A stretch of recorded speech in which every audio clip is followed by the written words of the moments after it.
கிடையாது. முஸ்லிம்களே, நீங்கள் தலித்த இஸ்லாமிய இயக்கம் நடத்துவதால மீண்டும் சொல்லுகிறேன், திமுகவுக்கும் அதிமுகவுக்கும் தான் லாபமே தவிர ஒருபோதும் லாபம் முஸ்லிம்களுக்கு இல்லை. எனவே அருமை சகோதரர்களே, ஒரு அருமையான ஒரு நிகழ்வை கேரளாவிலே அப்துல் நாசர் மதானி நடத்தி காண்பித்தார். ஆனால் திட்டமிட்டு அவரை சிறைச்சாலைக்குள்ளே தள்ளினார். அதேபோல் தமிழ்நாட்டிலே பழனி பாபா அவர்கள் வன்னியருக்காக பேசினார், அவர் மீது துரும்பு கூட விழவில்லை. பழனி பாபா திமுகவுக்காக பேசினார், அவர் மீது துரும்பு கூட விழவில்லை. பழனி பாபா அதிமுகவுக்காக பேசினார், அவர் மீது துரும்பு கூட விழவில்லை. பழனி பாபா தலித்துகளும் முஸ்லிம்களும் ஒன்றாக சேர வேண்டும் என்று சொன்னார், வெட்டி கொல்லப்பட்டார். எனவே நமக்கு ஒரு விஷயம் தெளிவாக புரிகிறது, தனித்தனியாக இந்த சமூகங்கள் இருந்தால் ஒருபோதும் வெற்றியை அடைய முடியாது. எனவே இந்த சமூகங்கள் ஒருங்கிணைய வேண்டும். ஒரு சூட்சும கயிறு இருக்கிறது, அந்த கயிற்றின் சூட்சுமத்தை எதிரிகள் புரிந்து கொண்டார்கள். எனவே பாரதிய ஜனதாவாக இருக்கட்டும், சங் பரிவார் அமைப்புகளாக இருக்கட்டும், இங்கே ஒடுக்கப்பட்ட சமூக மக்கள் தனித்தனியாக இருந்தால் லாபம் என்று அவர்கள் கருதுகிறார்கள். எனவே இன்றைக்கு நாம் எல்லோரும் ஓர் அணியிலே சேர்ந்து தேர்தலை சந்திக்க வேண்டிய அவசியம் இருக்கிறது. எல்லோரும் ஓர் அணியிலே சேர்ந்து சமூக பிரச்சனைகளை சந்திக்க வேண்டிய அவசியம் இருக்கிறது. அருமை சகோதரர்களே, ஒன்றே ஒன்றை சொல்லி நான் விடைபெறலாம் என்று நினைக்கிறேன். இந்த தேசத்திலே வெறும் 3% இருக்கிற ஜெயலலிதாவால தமிழ்நாட்டின் முதலமைச்சராக ஆக முடியும் என்று சொன்னார். இந்த தேசத்திலே வெறும் 0.5% இருக்கிற கருணாநிதியால தமிழ்நாட்டின் முதலமைச்சராக ஆக முடியும் என்று சொன்னார். உன்னாலும் என்னாலும் தமிழ்நாட்டின் முதலமைச்சராக ஏன் ஆக முடியாது? இதைத்தான் நான் கேட்கிறேன். ஏன் ஆக முடியாதா? ஜெயலலிதா அழகாக இருக்கிறார், குண்டாக இருக்கிறார், அதனால ஜெயலலிதாவுக்கு 5 ஓட்டா இல்ல. கருணாநிதி வயதாகி போய்விட்டது, 93 வயதாகிவிட்டது, 5 முறை தமிழ்நாட்டின் முதலமைச்சராக இருந்து விட்டார். அதனால கருணாநிதிக்கு 10 ஓட்டா இல்லை.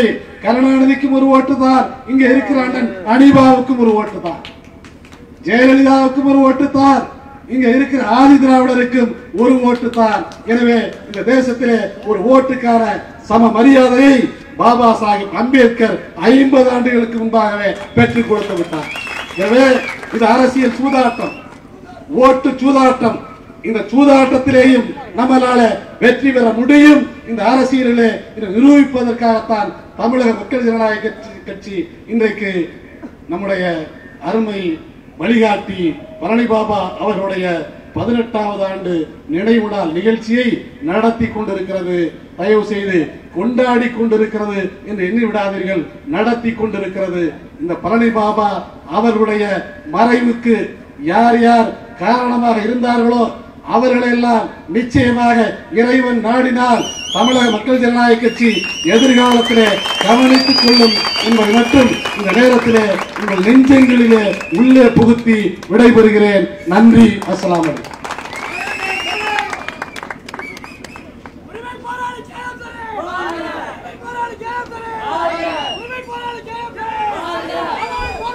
கவனித்துக் கொள்ளும். இப்பொழுது நன்றி. கவனித்துக் கொள்ளும்.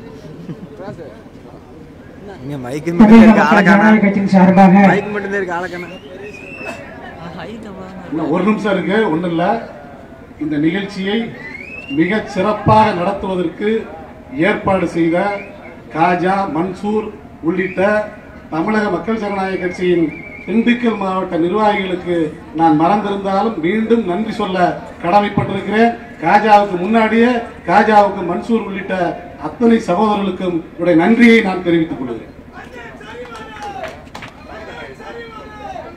தமிழக மக்கள் ஜனநாயக கட்சியின் சார்பாக நடைபெற்றுக் கொண்டிருந்த இந்த மாபெரும் பொதுக்கூட்டத்தினுடைய தலைவர் அருமையண்ணன் கே எம் சுரீகண்ணன் அவர்களுக்கும் முன்னிலை வகித்த நமது தமிழக மக்கள் ஜனநாயக கட்சியின் அத்துணை தொண்டர்களுக்கும் திண்டுக்கல் மாவட்டத்தின் சார்பாக நன்றியை தெரிவித்து விடுகிறேன். அஸ்ஸலாமு அலைக்கும்.